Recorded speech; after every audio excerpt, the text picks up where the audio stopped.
Lieutenant Hodson ये वो शख्स थे जिन्होंने दिल्ली को दोबारा जीता।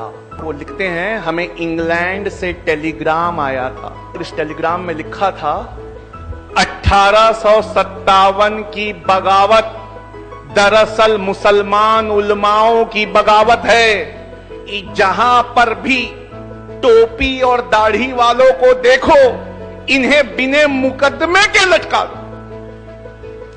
लेफ्टिनेंट हॉडसन अपनी किताब में लिखते हैं, फिर क्या था, हम निकल पड़े, दाढ़ी और टोपी वालों को ढूंढ ढूंढ कर निशाना बनाते। हम उनसे यह नहीं पूछते कि तुमने क्या किया है, बस हमारी गोलियां उनका सीना और सर तलाशती।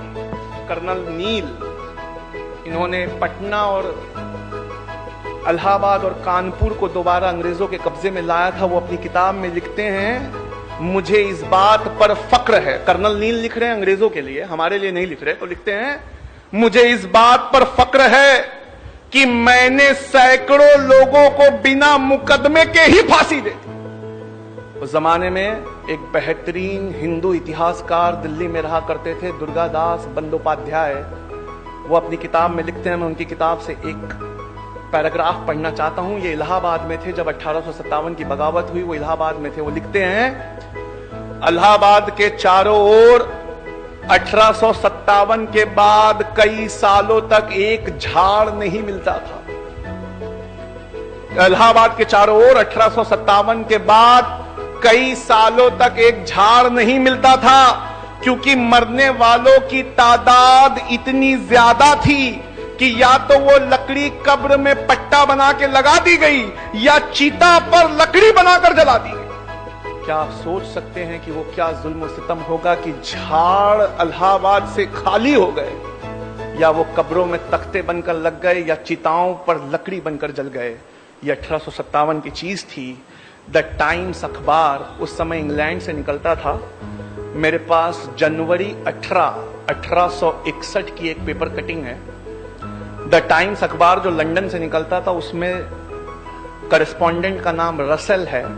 ये रसेल ने अपने फ्रंट पेज पे द टाइम्स अखबार के लिखा है, अंग्रेज सरकार उलमाओं के दिल में हमेशा के लिए डर बिठाना चाहती थी, इसलिए नफीस उलमाओं को सूअर की चमड़ी में जिंदा सिया गया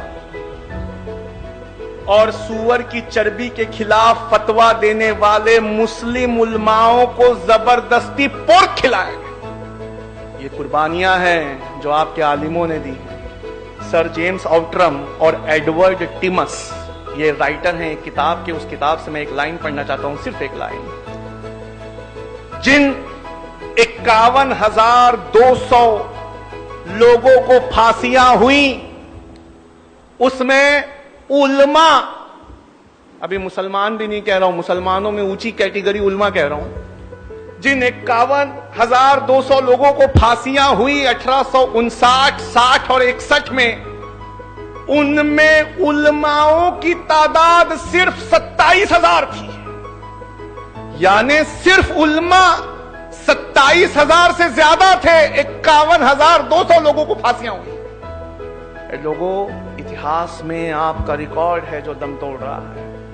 ग्रोवर एंड ग्रोवर की एक बुक है, उसमें वो लिखते हैं, भगत सिंह को एक अंग्रेज ने पूछा, भगत सिंह ये एक ऐसी शख्सियत है, उनसे एक अंग्रेज ने, उन पर मुकदमा चल रहा था, तो भरे कोर्ट में भगत से कहते हैं, this people ruled you for more than 800 years.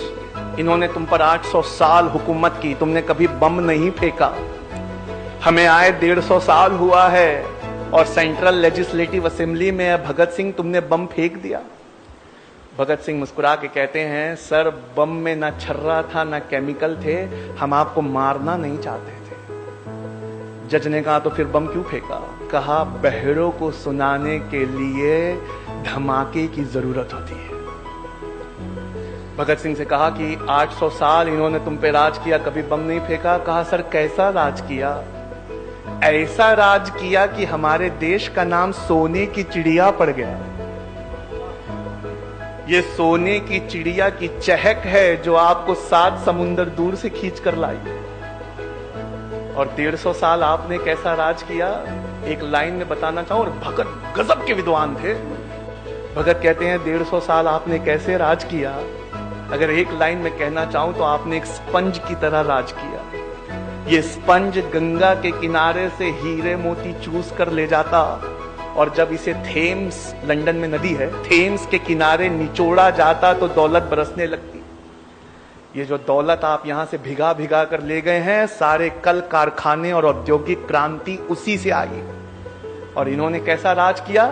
इन पठानों और मुगलों ने इसे अपना घर बना लिया, इसी की धूल में अपने आप को मिला दिया, और जो पैसा यहां से लिया यहीं खर्च कर दिया। पेज नंबर है 169, बुक का नाम है ग्रोवर एंड ग्रोवर। आप भगत सिंह के इस बयान को वहां पढ़ सकते हैं। वीर सावरकर कहते हैं कि क्या आप जानते हैं 1857 में सबसे बड़ा, जिसका सबसे बड़ा नुकसान हुआ वो कौन था?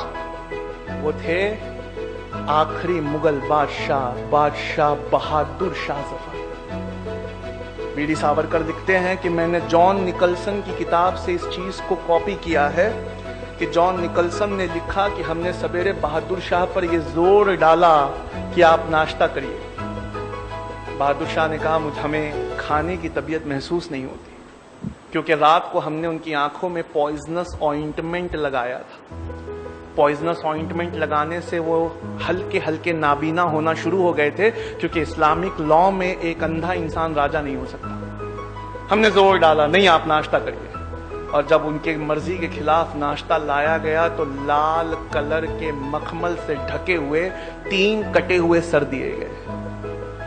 2 उनके बेटे के थे, 1 उनके पोते का था। ये जुल्म और सितम जब आपने सहा है तो ये टॉपिक उठता कहां से है कि मुसलमानों का जंगे आजादी में क्या योगदान।